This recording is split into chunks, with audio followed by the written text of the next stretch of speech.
So it's my immense pleasure now to welcome our speaker of the session. So it will be an immense pleasure to introduce everyone here right now. So with us for today's session, we have Dr. G.B. Sattur, who is the member of COVID Clinical Expert Committee, Karnataka Sattur Medical Care Hubli. He was a part chairman, API Karnataka chapter, also and Dr. B.C. Doy awardee, co-author for the Consensus on Lipid Guidelines for Indian Dyslipidemia, Best Speaker Award in International Conference on CV Disease held in Kathmandu, Nepal. He is also Secretary, Asha Diabetic Trust and Research Foundation. It's my immense pleasure to welcome you, Dr. Sattur, for the today's session. Thank you. Thank Moving forward, we have a great leaders or panelists also with us who will join us in the panel discussion round. But just want to introduce everyone here. So we have with us Dr. Ravindra Mehta, who is the Chief of Critical Care Consultant Pulmonologist, Chief Medicine Specialist in Apollo Hospital, Bangalore. He also has American Board Certified Pulmonary Medicine, Interventional Pulmonology, Critical Care Medicine, Disorder Medicine, and Internal Medicine. Former faculty and assistant professor in State University of NY at Brooklyn. He did his fellowship in pulmonary medicine, sleep medicine, critical care medicine from NY. He has more than 75 articles and reviews and abstracts and book and chapters. So I welcome Dr. Ravindra Mehta, and he will join us shortly before the panel discussion round. Next, we have with us Dr. N.K. Singh, who will also be one of the panelist members. He is a diabetologist, physician, director, Diabetes and Heart Research Center in Dhanbad. He's the chairman RSSDI Jharkhand, ex-governing body member National API and ex-chairman API Jharkhand and CCDSI BJ. He edited Millennial Book of Medicine as an associate professor postgraduate medicine to 2021. Over 30 international and national publication. He is also an admin and founder of CME India WhatsApp group, and he did his fellowship in WHO Diabetes India. Welcome, Dr. Singh, uh, as a panelist. Last but not least, we have Dr. Raghavendra Belgaonkar with us, who is a consultant physician in the Sister Hospital, Hubli. He has extensive experience in critical care medicine at several hospitals like Batra Hospitals and Kumbala Hospital in Mumbai. Crucial role in establishment of the intensive and critical care medicine and cardiac care unit of Apollo Victor Hospital, Goa. He is a consultant physician from 2006 in Sustrata Hospital. His area of interest are in cardiology, diabetology, non-invasive cardiac diagnostics like echocardiography and treadmill stress testing. He holds the membership status of several medical associations such as API, IMA, Indian Society of Critical, and many more in his leg. So welcome Dr. Belgaonkar for today's session. So moving forward, I'll now request Dr. Sattur to kindly go through the presentation and give us the overview of the topic that we have today. Welcome, you. Dr. Sattur. Yeah, thank you. Would you let me share the screen? Yeah. Okay.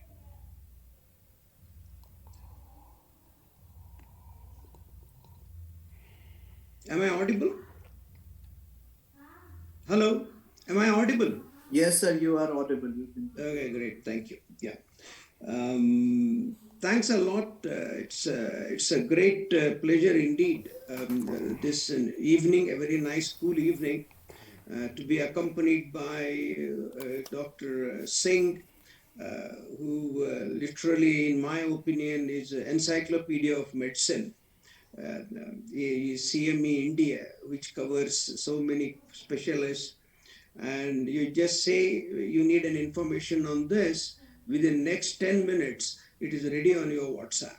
So great regards for him, followed by Ravindra Mehta, who would shortly join us. He is master in respiratory medicine in Karnataka, and he helps me a lot when I shunt any patients from Hubli, 400 kilometers, who keep bothering me here, and he knows how to sort of nullify their grief there.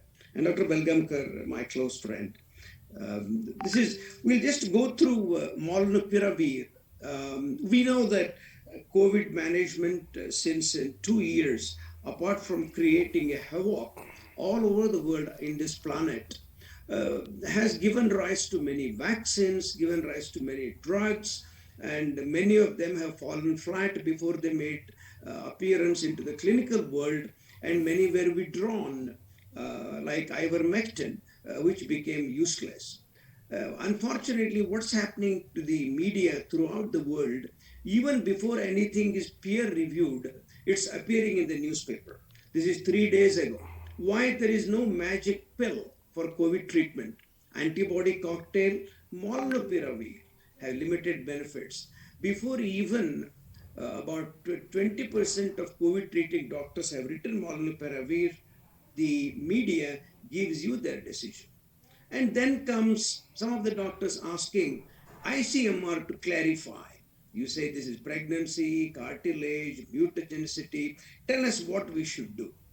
And amidst all this mess, there comes Cyprus, says, well, you can have Delta and Omicron in the same guy, and we want to call it Deltacron, putting you again into a big mess. Whether would you like to use monoclonal antibodies or not, which doesn't work against Omicron, but will against Delta.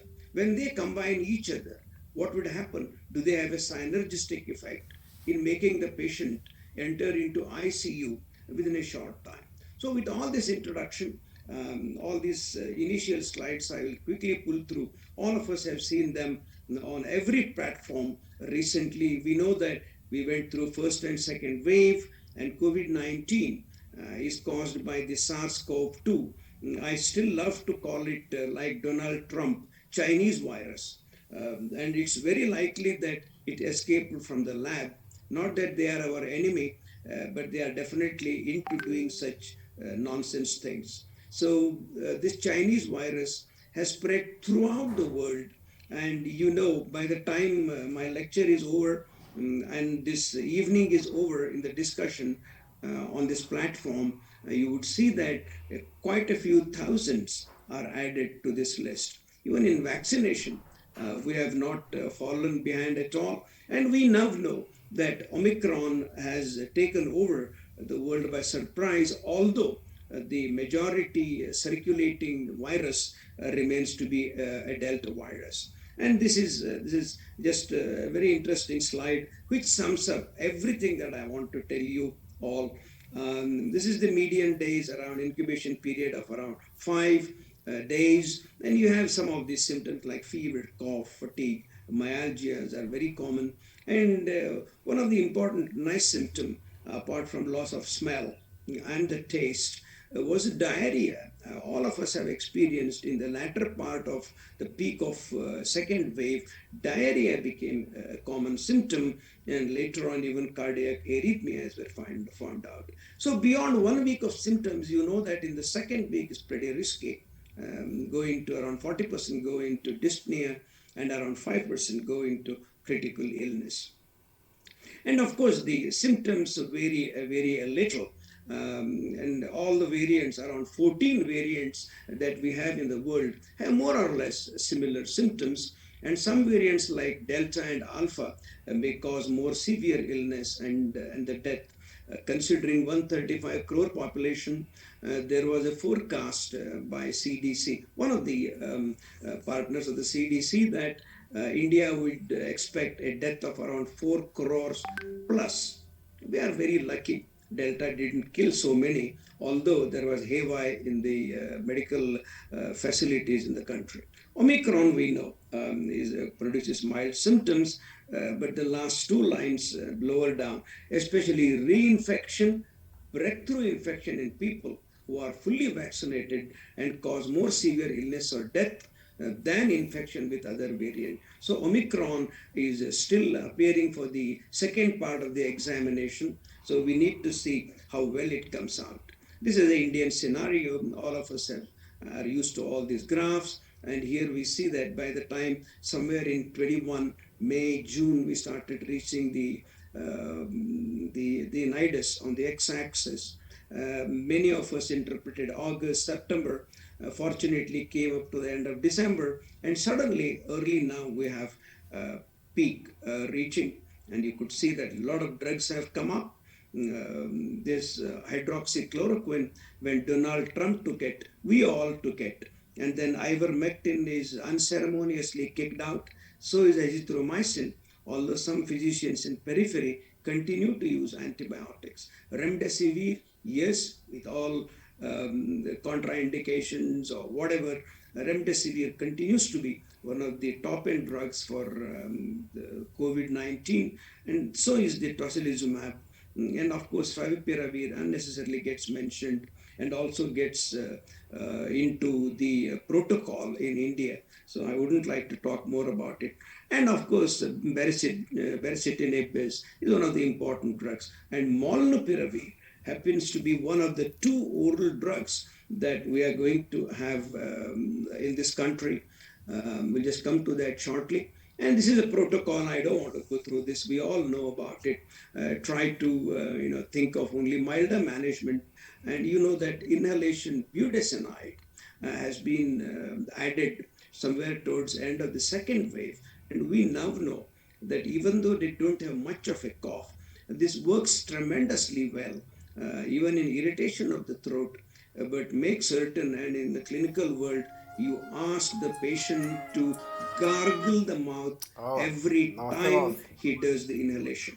Otherwise, the हाँ powder बढ़िया boss. sitting there with his reduced immunity would cause oral नहीं candidiasis. Jharkhand में तो This is one election part नहीं I हो would रहा है like to ना. mention. And moderate, we know how steroids were नहीं स्टेट का probably ही है, लेकिन misused or नीचे पढ़े नहीं overused आप, is the जो right आपको word, गया हुआ है उसको misused नीचे देखिए in India.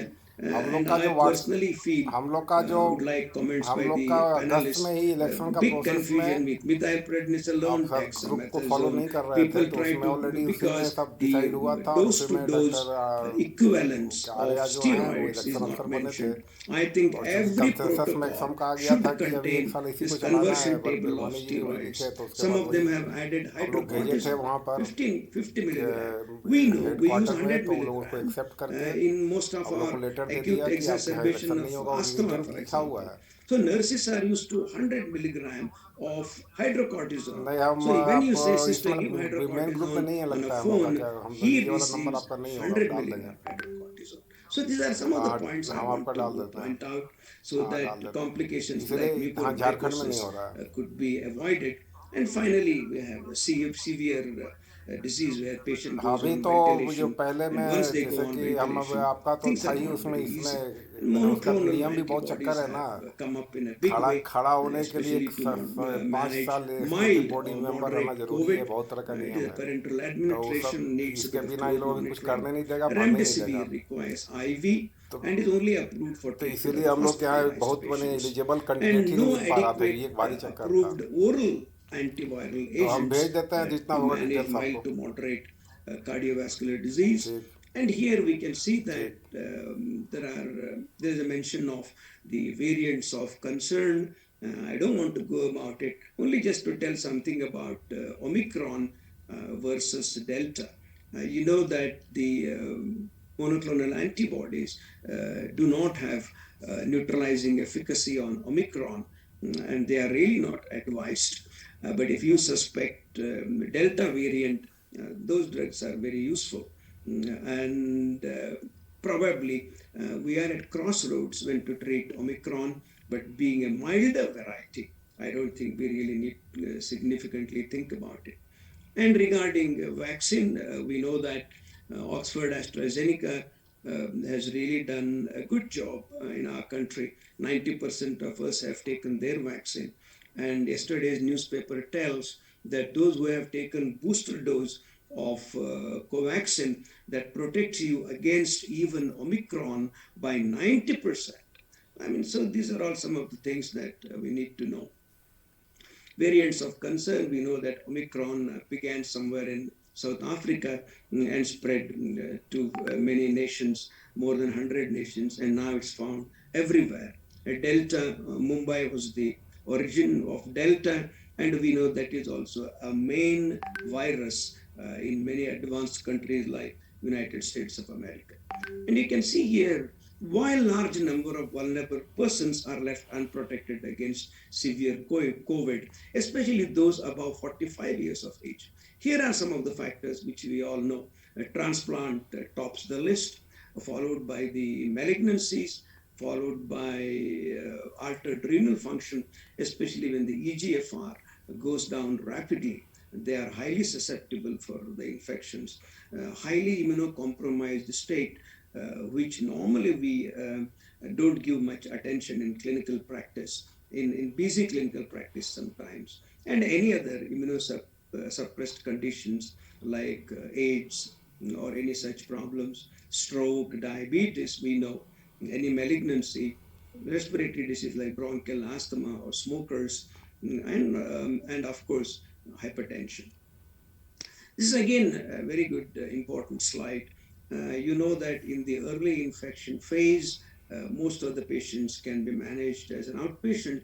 What is important here is we keep an eye on these patients, whether they go on to the pulmonary or inflammatory phase when they need an admission and all the subsequent treatment that we need. And finally, go on to the stage of ventilation, where we one need to be careful. And I already told about corticosteroids. And so the treatment opportunity, we need a strong antiviral agent that can be used early in the disease and prevent the disease worsening. And Molnupiravir has been pitched for that effect. These are some of the guidelines. They have used Molnupiravir. Maharashtra has used it. And in Karnataka, in the first meeting, we somehow opposed it. But in the second meeting, we accepted this drug shown here with some of the contraindications, which we will know as I go through. West Bengal also added Molnupiravir. So this drug has been on many platforms. What are the unmet needs in COVID-19 management? Going to the lowest one here, rapid identification of efficacious antiviral remains a top priority. Need for specific antivirals which are more potent, and most patients are mild and moderate category of infection, and they need to be prevented to go on to the severe disease. There we come to the Molnupiravir, which is an oral antiviral treatment meant for this. So this is treatment of COVID-19 adults with positive for the SARS-CoV-2 who are at a high risk for progression to severe COVID-19, including hospitalization or death. The dosage we know is around 800 milligrams every 12 hourly for 5 days. No need to adjust in patients with a renal or hepatic impairment, and no drug-to-drug interaction identified, can be taken with or without food. And what is Molnupiravir? This is a very interesting molecule. This was known almost around 10 or 20 years ago, but again it was thrown out because of some problems. This is an oral antiviral nucleoside analog, and this is a prodrug. Very good results in mild to moderate COVID-19 patients, outpatient, non-hospitalized, and adult patients. There are robust clinical trials initially developed for influenza, and later on, along with the pharmaceutical firm from Florida, Merck joined with them and now given all over the world the rights to manufacture this drug. Now, this is something I'd like you to see this slide for a couple of minutes, because this is where all the secret lies. Molnupiravir, being a prodrug, gets converted into N-hydroxycytidine. It is a phosphorylation that occurs in the cell. Now, the phosphorylated N-hydroxycytidine is a substrate for the SARS-CoV-2 RNA polymerase and exerts its antiviral effect by introducing errors in the viral RNA, which impairs the SARS-CoV-2 replication and infection, which indirectly means that when you see that the N-hydroxycytidine, it has these two forms, oxime and the hydroxylamine. In that, so when you see that the drug Molnupiravir has incorporated, this is one of the templates shown here. What it does in the step 2 is, after incorporation into the virus, into the template strand, the NHC, which you just said, is cyprodine, can direct the incorporation of either guanosine or adenosine, resulting in transition errors. That means where there should be guanosine, it puts adenosine, and where there should be adenosine, it puts guanosine, for example. In that process, there is a confusion going on in the virus, and that ultimately results in impaired viral replication and impaired infectivity. So, how does it act? It's an oral prodrug we just saw, and gets converted rapidly to N-hydroxycytidine, and that is a substrate for the polymerase. Incorporation of this cytidine by the COV2 RNA polymerase introduces transition errors, and accumulation of errors in the viral RNA impacts this virus replication, resulting in fewer viruses and viruses which are less infectious. This should be underlined. So Molnupiravir are active against SARS-CoV-2 variants of concern in vitro and in animal models. So in patients, molnupiravir treatment results in random distribution of transition errors in the RNA with no evidence of increased rate of transition errors at any specific position or gene. Now, with this study, we know that in the month of November or somewhere early December, United Kingdom was the first to show the green flag for this drug, but FDA, always a bit more smarter than any other body for drugs, quite a few there said, well, it could be mutagenic, especially if you take it for 3 days. Patients are already mild, and on one day they feel better, even if there is no this drug. So they stop it at 2 or 3 days. And this mutagenicity, can it produce subsequently the offsprings of Omicron that can be monsters? So, but however, this statement was foo-fooed by many virologists, especially some from Europe. They said, unlikely that this is going to produce monster children. They are going to have one of the lesser immunogenicity or lesser activity as a virus. So this is a prodrug. We know all this. We don't need to go through that. And again, just a few points how this drug was developed. Phase 1 trial, we know this, healthy volunteers, and there the dosage was 1600 SD or 800 BD. It was bit 5.5 days, not 5 days. And then outpatient, this is phase 2, where there is a placebo versus the molnupiravir. And then you have the part 1 of the phase 2, termed 005. You can see here for the placebo, 132 patients were enrolled, and for the molnupiravir, around 180. It's still going on. And then we come to the move out study. This is the study that prompted the authorities to push into the market outpatient adults with mild or moderate COVID, and again placebo versus molnupiravir. Phase 2, 200, 400, 800 milligram, whereas phase 3, they all received only 800 milligram. And you have got move in, which is the trial of molnupiravir in patients, hospitalized patients. But our data has come out after the move 2. So let us see a couple of slides. This was a double-blind, randomized, placebo-controlled phase 2 dose range finding study. Then this was evaluated, like I said, as above. Initially, there were 1-to-1 ratio to receive 200 milligram molnupiravir or placebo twice daily for 5 days. Subsequently, in the dose range finding portion of the study, patients were randomized 3-in-1 ratio to receive 200, 400, 800 molnupiravir or placebo twice a day. Nasopharyngeal swabs were analyzed from around 200 subjects enrolled on day 3 and day 5 for the SARS infectivity. You could see here one with the vertical bar, which is dark blue, is molnupiravir. And on a third day itself, the percentage of participants with a positive viral culture at enrollment who were positive on day 3 was 20%, and at day 5, placebo participants were culture positive compared to none in the Molnupiravir, where the dark blue strip literally has vanished, indicating effectiveness of Molnupiravir. Now, what about the time to this virus clearance, which was again part of the 2A? You could see that here.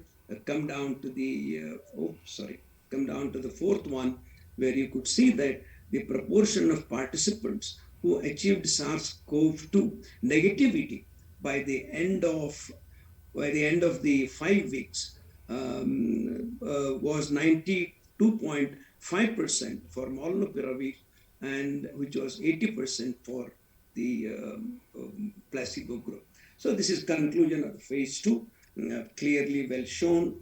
What is shown in the red is the infected group, and you see that from visit 1 to the placebo, go down to the last of the placebo, where there was a 800 milligram Molnupiravir given here, but in all the placebo, you could see that 11.1 remained positive, whereas in the last one, you could see the green band goes on increasing in such a way that towards 5th day, which is the completion of the course, there were hardly any positive cases. So they said Molnupiravir is the first oral direct-acting antiviral shown to be highly effective at reducing nasopharyngeal SARS-CoV-2 infection virus and viral RNA, and has a favorable safety and tolerability.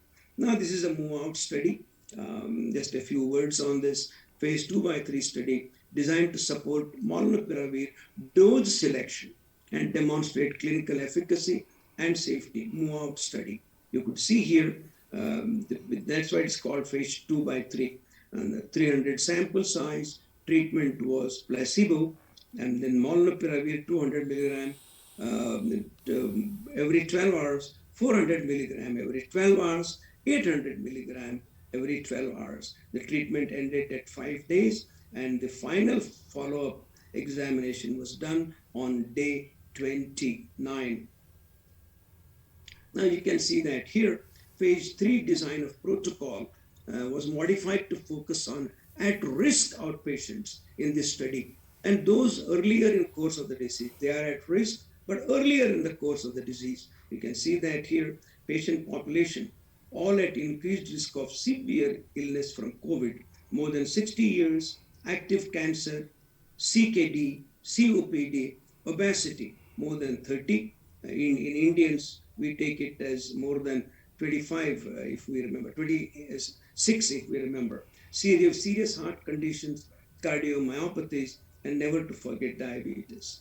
And of course, unvaccinated individuals were also included, around 1,550 patients in the move-out study. Time from symptom onset to randomization, less than 3 days or up to 5 days. Molnupiravir was given 800 milligram every 12 hours. And we see here the design protocol included a comprehensive evaluation, efficacy, primary endpoint, all-cause hospitalization or death through day 29, secondary, improvement or progression of patient reported signs and symptoms of COVID through day 29. WHO 11-point ordinal scale was used, which is used by all the standard drug trials in the world. Exploratory, the SARS-CoV-2 RNA titers at pre-specified time points. So these were some of the groups. The demography, you can see that both the Molnupiravir group and the placebo group, both in the interim analysis and in the full population, more or less match each other. This is regarding the ethnicity also. Both groups match very well. Now, the baseline COVID-19 characteristics, you could see that time from symptoms, less than 3 days, more than 3 days, risk factors of severe illness, more than one, and then age, more than 60 years, active cancer, kidney disease, COPD, obesity, serious heart condition, diabetes, and these were all included. This is a circle that once you go through, all of us would be able to remember this better. Now, the virologic assessment confirmed the trial was enrolled at the time of widely circulating variants. So here you see that there is a 21A, 21I, 21J, and to sum it all here, most participants had SARS-CoV-2 RNA detected in their nasopharyngeal swab. 7% were undetected. Remainder 7% were unknown. Some participants had positive CoV-2 baseline antibody status. See that here. Delta accounts for almost 58% of the patients in the study.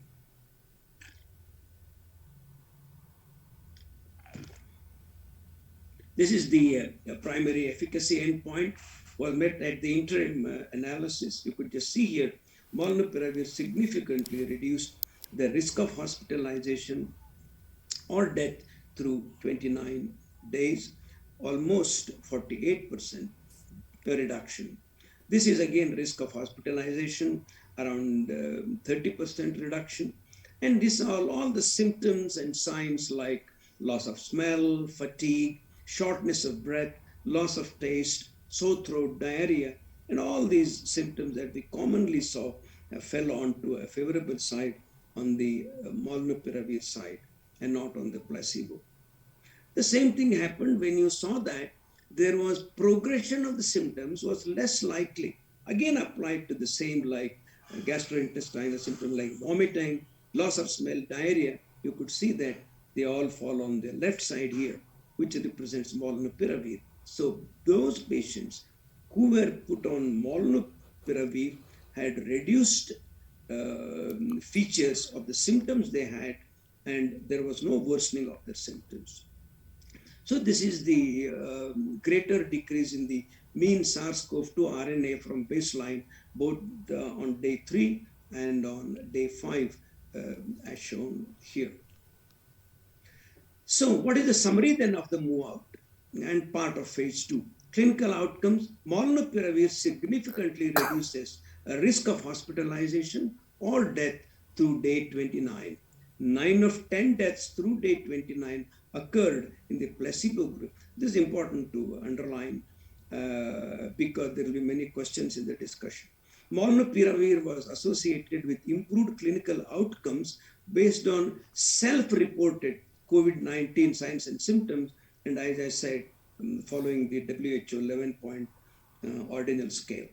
Virologic response, molnupiravir was associated with lower mean the CoV-2 RNA at day 3 and 5 compared with placebo. Phase 2 results demonstrated this drug reduces percentage of participants with infectious virus compared with placebo and leads to increase in viral substitutions consistent with proposed mechanism. So regarding the safety summary, 800 milligram given 12 hourly for 5 days is well tolerated compared with placebo. Molnupiravir has a similar incidence of overall adverse effects and lower incidence of serious adverse effects, and none of the deaths occurred in the recipients of molnupiravir. And not due to COVID also, because they were mild to moderate. So you can't say that they are trying to tamper with the death ratio. No evidence of hematological toxicity in clinical studies. No safety concerns were identified throughout clinical development program, and tolerability was very good. So they said molnupiravir is worth trying. Comes in 200 milligram capacity. More than 12 companies are manufacturing in India. Merck has been very generous in giving the patency out earlier.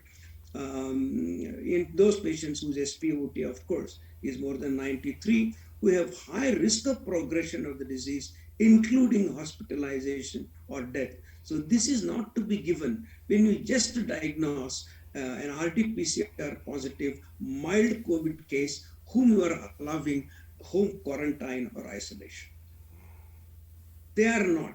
But as you saw in the previous slide, all those who were included in the study belonging to the high risk can go on molnupiravir. In elderly, no dose adjustment, and used in children, of course, below 18 years is not advised. We just said it's 800 milligram twice a day for 5 days.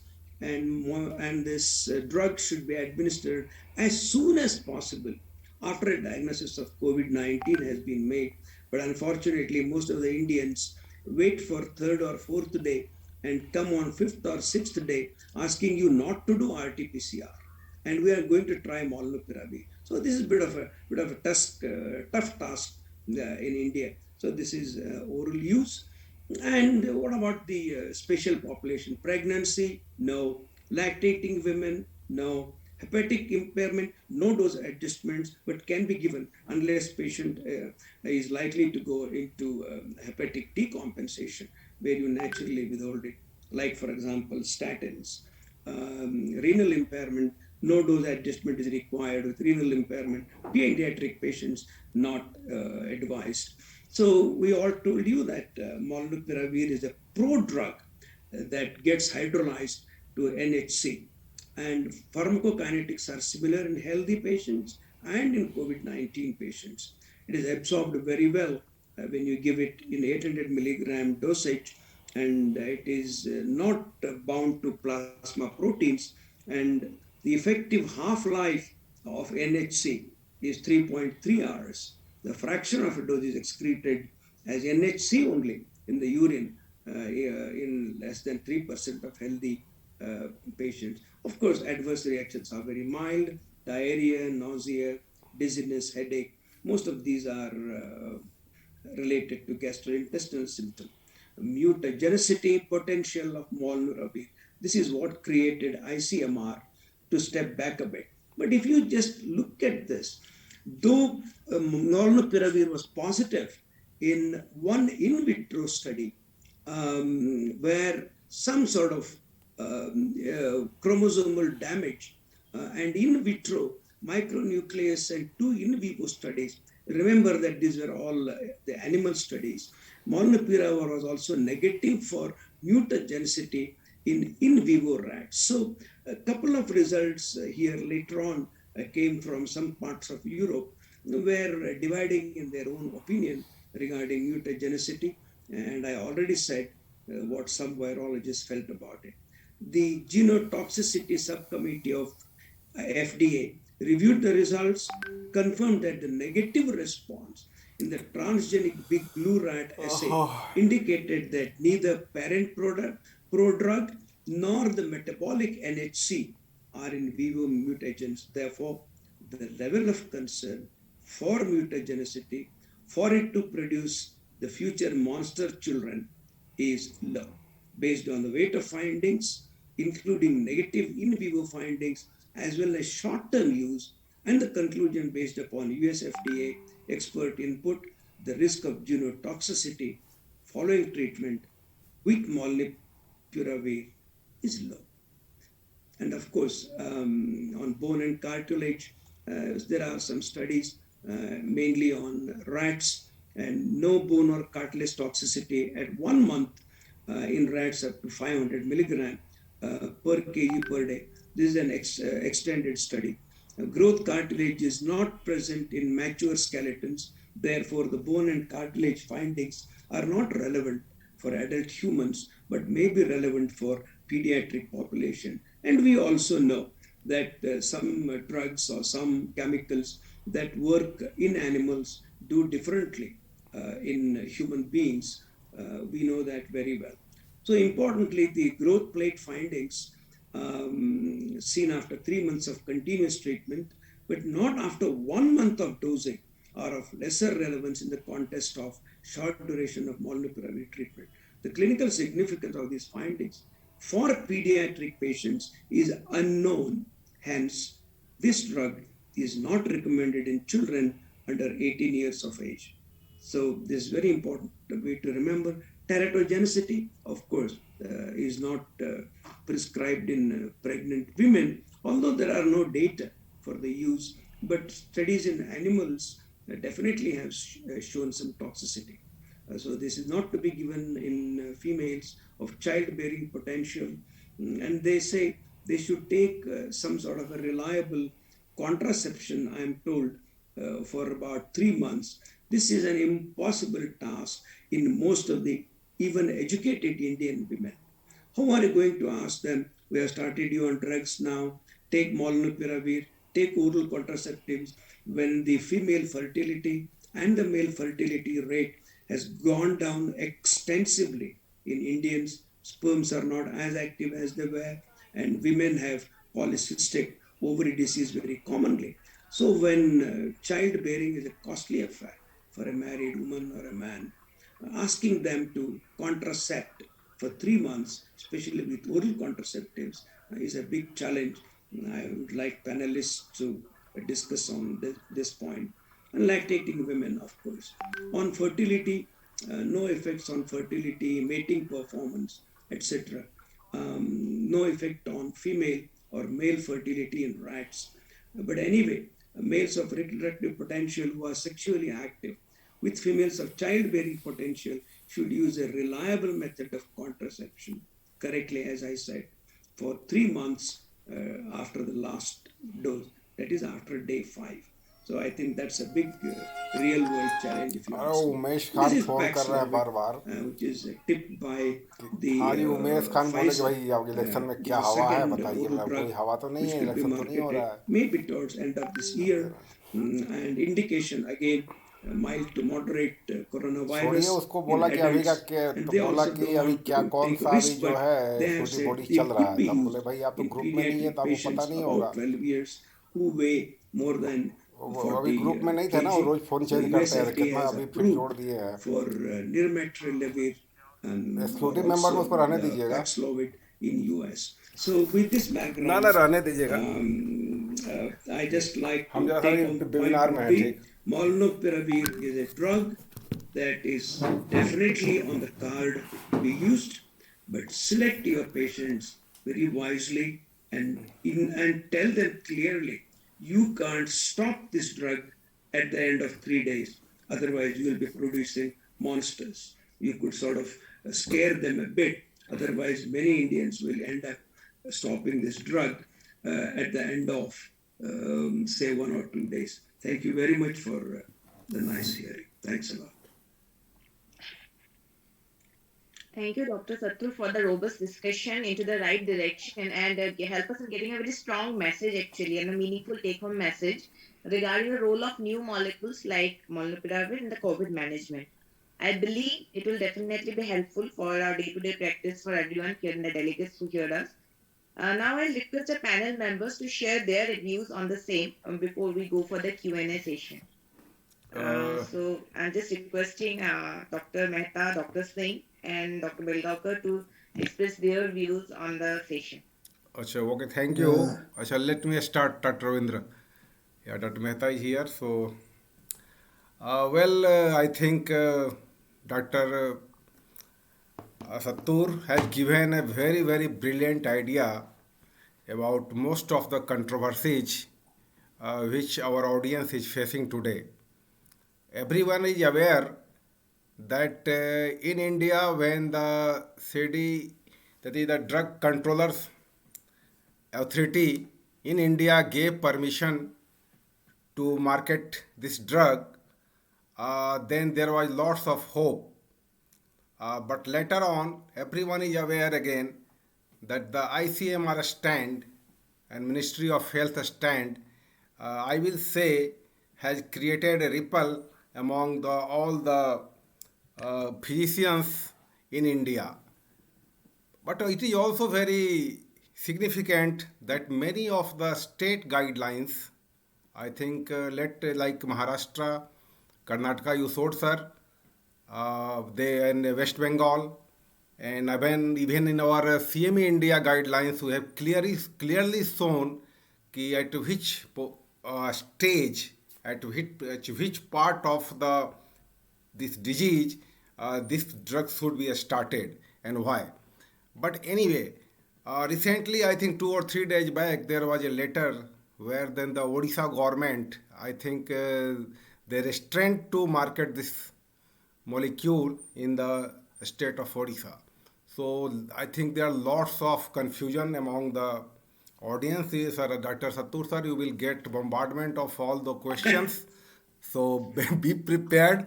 But before that, in short, Let me say what is my view. Uh, Very recently, I think 3 days back, Dr. Avdesh Prasad Kumar Singh from the Kolkata, he has written a beautiful review on this molecule. Already it has been published, and I think anyone if has got any confusion about this molecule, this article is excellent. Uh, so it is quite clear that at present, whatever the trials Dr. Sattur has shown you, that was done in the vaccinated persons. So very important question in everyone's mind is what to do in unvaccinated cases uh, or vaccinated cases. So how you approach that, it will be a very important discussion today. As in India, you know that at our even the more than 92% persons have been vaccinated. So whether in the vaccinated persons this should be used or not. Second question, which is very very important, about the post-COVID cases. Suppose someone has already suffered from the COVID and the anti-spike antibodies titer is more than 20%. Studies have shown that it doesn't work well at all. So then what are the limitations of the drugs? Here it is coming that in a very limited number of cases, patients become eligible for the treatment of this excellent molecule, I will say, but lots of confusion regarding only the mutagenicity and other side effects which has been cleared now. But I will tell you also something about that later on. So I think this is a very important drug at present when there is patient is suffering from some sort of mild illness and you assess the case that there could be high risk case, this is a high risk case, there could be sudden progression to moderate to severe disease, and I think that indication has been already clearly given in all the literature. So in that cases, I think there is no harm at all when you have got option number one today. That I will say that will be a Paxlovid, but it is not available in India, and I don't think it will be available in this month itself. So the option number one is out. Now you go for the monoclonal antibodies. Whatever monoclonal antibody you have today, that is being misused. It is well known that this molecule is resistant to the Omicron virus. I think you will say that we don't know whether it is a Delta virus or some other virus or it is Omicron virus. I think today we have lots of experience about the Omicron cases. And we have a syndromic approach to how to pick up those cases. It is quite possible. I think there is a very big important that most of cases they start with the backache. Chills are very common in my part here I have seen. And then body ache, 1 or 2 days, not high fever. And then later on and third day or fourth day they develop a special type of a scratchy cough in the throat followed by productive cough. So this symptom I think is quite specific for this Omicron virus. This was not seen in the Delta virus. So in those cases, you don't need anything to do apart from the paracetamol and anti-allergics and cough inhalation you can do. So that will be sufficient and most of cases recover very well in 5 to 10 days or 5 to 7 days. So even in so, but suppose in such a scenario, if you get a case like CKD, some other some hematological problems, some chronic illness where there is some immunocompromised states and other things, and there are really risk for giving only 5 days a molecule. This will not going to give all those fears which has been, I think, out of proportion has been blown in the market. Genetic problems, mutagenicity, some spermatogenesis problems and other things. So where definitely there is lots of happening with this great molecule where Dr. Sattur has clearly shown at one place that about the at 29th day you see, I think that there was 89% reduction in the Yeah. reduction in the mortality also. So that is not a joke. I think that is quite good. So I was talking that even the second option, the monoclonal antibodies, that is not needed for the Omicron at present.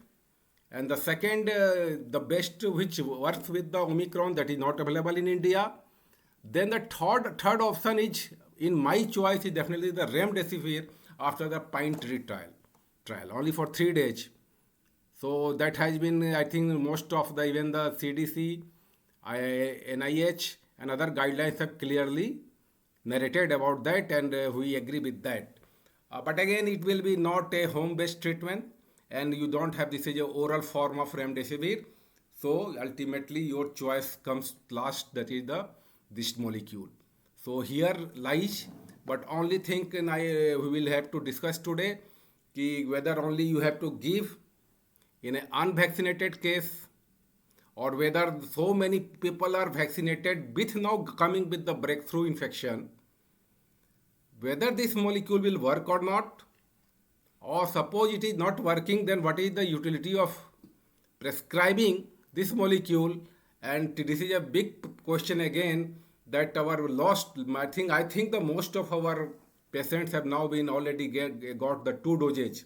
Even some people are getting the booster. So I will end here, and I just ask our other panelists to tell before I final give my message lastly. So thank you very much. Ravindra, are you there? Yeah, yeah, Okay. very much, Dr. Sattur. Thank you so Yeah, much. yeah, yeah. So, I think it's been a very comprehensive and extensive discussion.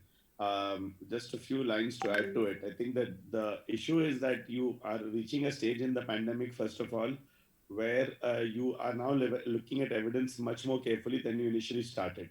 For example, the early, landing drugs in the pandemic, hydroxychloroquine, repurposed drugs, ivermectin, and all, doxycycline were used before anything else because of the fear paradigm and the lack of antiviral strategies.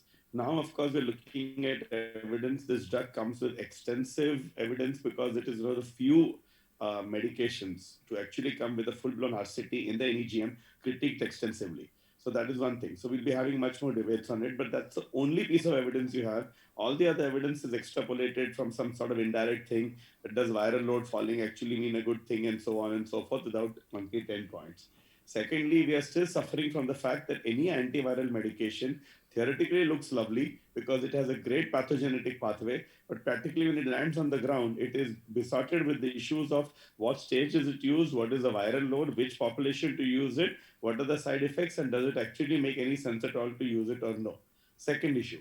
Third is that whenever we're using a drug in the pandemic, unfortunately, the high quality research lands on the ground. By the time the whole panorama has changed, there is a new set of conditions now. This is done in an unvaccinated population with a different variant, with a different subset, and now we have a mostly vaccinated population. Is it extrapolatable? Because the claim to fame of an antiviral drug is the ability to stop the virus. If the vaccine is in place in the human body and it does the same thing, will it actually have any tangible difference to cross a randomized control trial and become standard of care? Huge question. So if you start doing a study with this drug in a vaccinated population, there's a chance that you may considerably diminish, if not completely invalidate, what was shown in the NEGM paper. Another problem which comes up. Then the fourth thing which comes up is the side effect profile. So carefully we're looking at it because HCQ, ivermectin, doxy, all known drugs at least. Now we have to look at this very carefully. Extensive discussions have been done on the so-called mutagenesis. But certainly the naysayers are saying that if this is going to cause more viral mutants because of what you showed in multiple slides, are we actually creating a problem for us? Be careful, watch out and see. Especially the risk benefit ratio is small. And so then lastly, which at the end of the day, with one paper, a lot of in vitro data, in a stage of the pandemic where we're more mature, whom will we actually use it for? And so it's come down, as I was saying in the last discussion which I was on, it's come down from a lovely model. So if I go back to the papers, the interim analysis which came from the Data Safety Monitoring Board said, wow, what a drug. And that's where MSD declared it. The results were lovely. 10 companies picked it up in India and rest of the world. By the time the final paper comes down, we've gone from a fancy model Naomi Campbell to a small, a ramp where we are now seeing a very small population which will benefit. So end of the day, one paper, limited data, extrapolatable data is a problem. Very small population, I think at this point. Yes, advantage of oral will stay, but we have to use it carefully. Writing on the wall is not for extensive use. We cannot do the ivermectin, doxy, favipiravir story all over again with this. And these discussions will change every 2 to 4 weeks as more studies come in to guide us further. This would be the long and short of the story, the pandemic, where how to look at this and where we stand at this point. Excellent, sir. Yeah. Raghavendra? Raghavendra Belgaonkar? Hello, sir. Yeah, Can you hear? yeah. Yes, sir. Thank you. And Dr. N.K. Singh and Dr. Ravindra Mata had already summarized. Dr. N.K. Singh had already answered most of the questions expected from the participants, I think. Just to add to that, as Dr. Singh sir said, the presentation is something different. Even in our part, patients are presenting with chills, body ache, and abdominal pain mainly, not with fever. Many people don't get fever initially. They present only with abdominal pain, body ache, backaches, and chills. And I think it should be, even in these patients, it's better to do RT-PCR or a rapid antigen testing to confirm. Second one is the good thing about this drug is, one is a short duration of treatment, which is only 5 days. Favipiravir, we used to extend it to 10 days, 18 days. And this should be a good this thing, only short duration of treatment. Second one is there is no need to adjusting the dose in renal and hepatic impaired patients. I don't know how much clinically it will be really safe, but according to the data, it should be a good, like it should support the use of Molnupiravir. Vaccinated, unvaccinated people, it's very difficult to decide, I think, because that trials are done in unvaccinated people. Now, most of us are vaccinated. But for people who are high risk, like diabetes, cardiac patients, pulmonary people with pulmonary diseases, I think definitely this should help. Regarding the reproductive age, what you are telling, sir?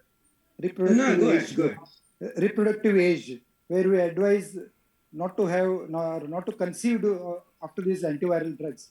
I think that applies to most of the antivirals. Even the antivirals what you use for herpes, which has been used for decades, still we advise them not to conceive during the period, at least 4 weeks after that.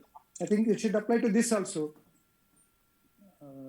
I think these are the thing. And more steroid, during your presentation, you discover steroid, dose of steroid, dexamethasone, and which is not related to this, dexamethasone and this thing, methylprednisolone. We have used both dexamethasone and methylprednisolone.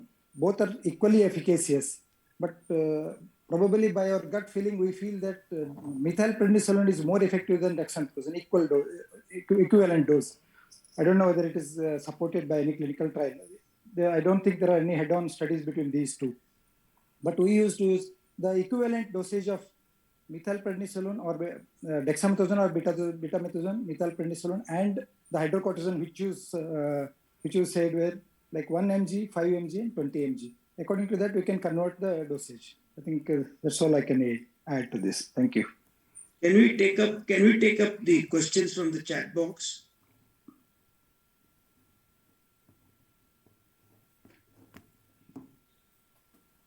Dr. Karishma, yeah. Yes. Yeah. Thank you everyone for your nice comments. So now I'll take up the question. Just give me 1 second. So the first question was about what about the concerns about the cartilage damage? Yeah, I think I'll take this question. Let other questions be taken by panelists. Yes, it is very clearly shown because we had only animal studies. And you know that this drug was not used even for a trial purpose in those who were less than 18 years of age, as against Paxlovid. So this drug is definitely is known to cause cartilage. What is the pathogenesis behind this is not being sort of known very well. Dr. Singh can throw more light on it. But the answer, simple answer to the question is cannot be used below the 18 years of age. Naturally, by affecting cartilage, it means some amount of epiphyseal damage or whatever. I really don't know. This is my guesswork. That is the reason why probably this drug is not right in children. Yes, sir, Dr. Singh, you want to add to this? but also for giving only 5 days, this is that nothing is going much, sir. It is a very short course of treatment. Yeah. Yeah, can I Next add, one. sir? Can I add to Yeah, this? yeah, I yeah, think yeah. Yes. I think most of the drugs which the drugs which had concern about this cartilage deposits, which are used for chronic diseases, which are used for weeks together. I think as Dr. Singh sir said, I think 4 days, 5 days use should not have any concern regarding cartilage Yeah, deposition. yeah, yeah, That should be my yeah. understanding. Very true. I think the take-home point from the end of the discussion is 5 days is a short course. I think use your own discrimination because patients hardly come within 5 days, and we have to have RT-PCR positivity before we start this drug. So there are many ifs and buts. I think using a bit of common sense would be the right answer. Thank you everyone for your nice comments. So I'll move on to the next question. So there's a question that what are the investigations that need to be done before prescribing molnupiravir? Dr. Singh, take it Uh, up. well, if you are using in a case of the mild case where you suspect that there is high risk of progression, so I will only suggest the three important tests could be there. That is CBC we do, CRP we do, and although you are well aware today that this don't need any adjustment if there is some CKD problem, or even for the hepatic there is no hepatic adjustment also being done. But anyway, you can go for RFT, LFT, that will be sufficient. Also, there is, as far as hemoglobin is concerned, it has been found that there is some decrease in hemoglobin level when you give this drug, but that is not significant. So I think you can also monitor the hemoglobin. Otherwise, there is no need of going for a large battery of tests if you are planning to start this drug. Just to add a point, not about Molnupiravir, Government of India 2 weeks ago has come very heavily on misuse of HRCT of the chest. At the drop of a hat, a physician asks, cough, no other question. He is first written the HRCT chest and then he is examined. So this attitude was very much increasing in the second wave. This time we have become a bit cleverer, but guidelines are excellently given by Government of India recently. Next. So moving on to just want to add one thing. Actually, there are some questions regarding the Odisha circular that was there. So just before passing it to you, just want to update one thing. So a new circular actually came today, where they have actually allowed the use of molnupiravir under a situation like where it should be only by prescribed by registered medical practitioner. Only then it can be said. So So just that in is that is okay, I think. Yeah. yeah. Even in Karnataka, we have made it mandatory that the prescription should be obtained from the CCC or any COVID center. Dr. Sattur, what I feel that whatever the government of India or ICMR stand is there, that is good in the sense that if they have allowed, there must be some misuse of this drug. So might it has gone for a rampant use, which is not at all needed in this case. And as you told you, the window of therapeutic, I think the very limited number of patients will qualify to get this drug. This should be remembered. And we must have very good intellect to pick up those cases. So that way it is good. Next one. Yes. Next question. So next question You, is you have to take rapid fire, Karishma. You're running out of yes, time. Yeah. yes. So most of the patients are recovering by symptomatic treatment by day 4. Which group of patients will this benefit? Dr. Raghavendra can take this up. Yes, sir. That's no problem. Hello. This is the biggest question. It's a lovely question because it pretty much comes to the core of this entire discussion. If it's a milder variant, if it's the drug initial criteria don't match the criteria of your parents, if extensive observation of 1 month has shown that people are getting better on their own, especially the vaccinated population, what is the role left in it? So that is Yeah, what we're debating today. As of now, I think, in my opinion, it's left only to people where you are, first of all, you think an antiviral is mandated. That means they're coming within the first 3 to 5 days. Two, there is a high risk of progression. Multiple comorbidities, not a 51-year-old with hypertension, multiple comorbidities, congestive heart failure, a little renal dysfunction, not the less than 30 GFR, which Dr. Sattur talked about, and so on. So if they have a high risk of progression, unvaccinated is on top of the list. Then you directly go top of the charts and you can give it. So unvaccinated, high risk of progression, multiple comorbidities, unable to tolerate ARDS of COVID-19. These four criteria, if you can meet in your heart, and then you do the rule out, which is renal dysfunction, and obviously the contraception part has been talked about, to tell them not to conceive when a 3 month window is told. If you can form the checklist, then you are in a position to prescribe it at this point. So very few people will qualify at this point based on these criteria. What you should not do is everybody who's walking around doing well, a little diabetes, mild blood pressure, and you call them comorbidities and they're above 60 and start giving it left, right, and center.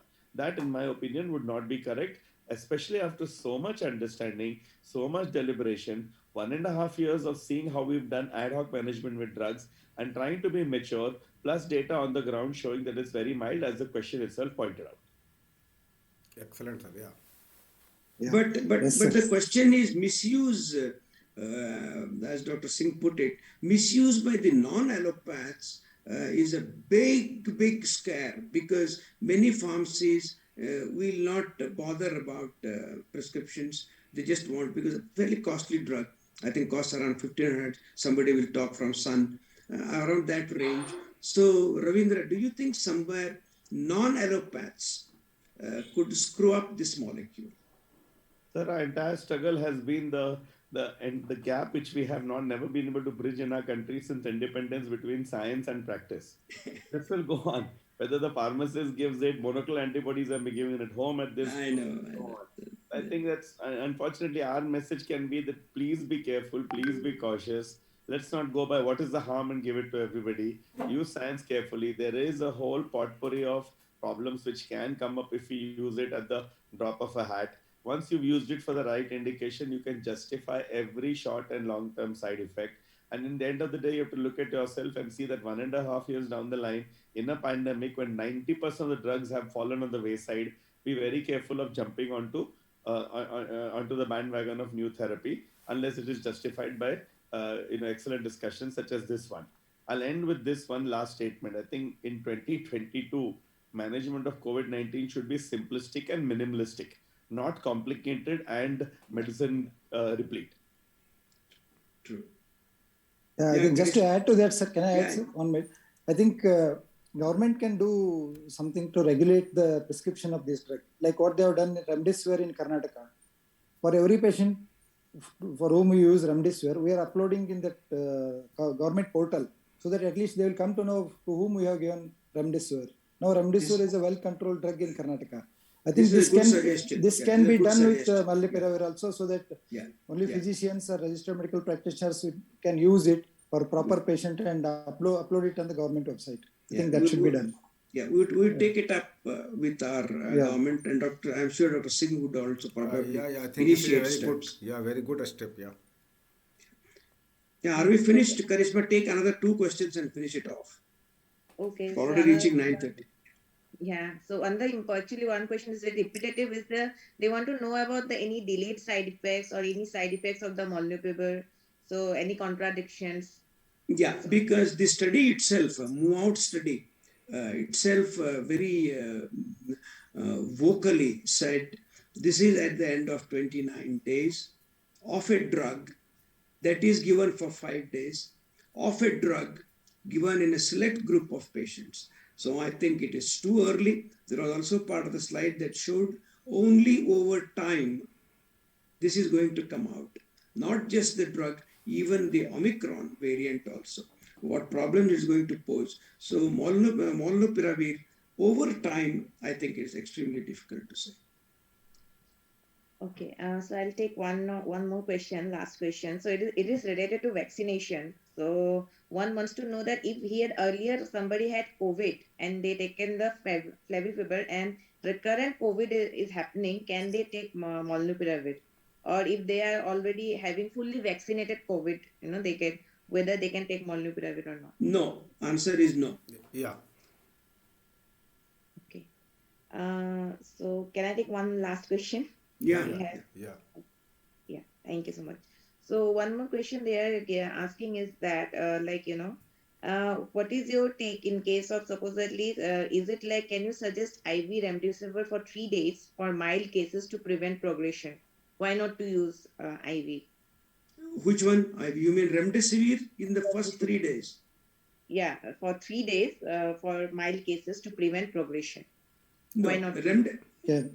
Can I answer, sir? Yeah, yeah, Yeah, you yeah. can. Go ahead, go ahead. No. No, sir. The remdesivir is prescribed according to the literature only for people with hypoxia, not for mild or moderate who are about to progress to severe disease. It is only in the severe disease where we give remdesivir with hypoxia. It's been very clear. Recommendations have been very clear about it. You cannot give it. But nowadays, they are, I think, recent recommendations, some of the things they have included 3 days remdesivir. I am not sure about that. Yeah, yeah, sir. That I have just I will just say here that what you told that was for the Delta, and then lastly that was the updated one. But today, the CDC, and if you go for the NIH site and from the FDA also, there is clear recommendations after the pine tree trial that even in mild cases where there is no hypoxia, you can use for 3 days only. Dose has been well given.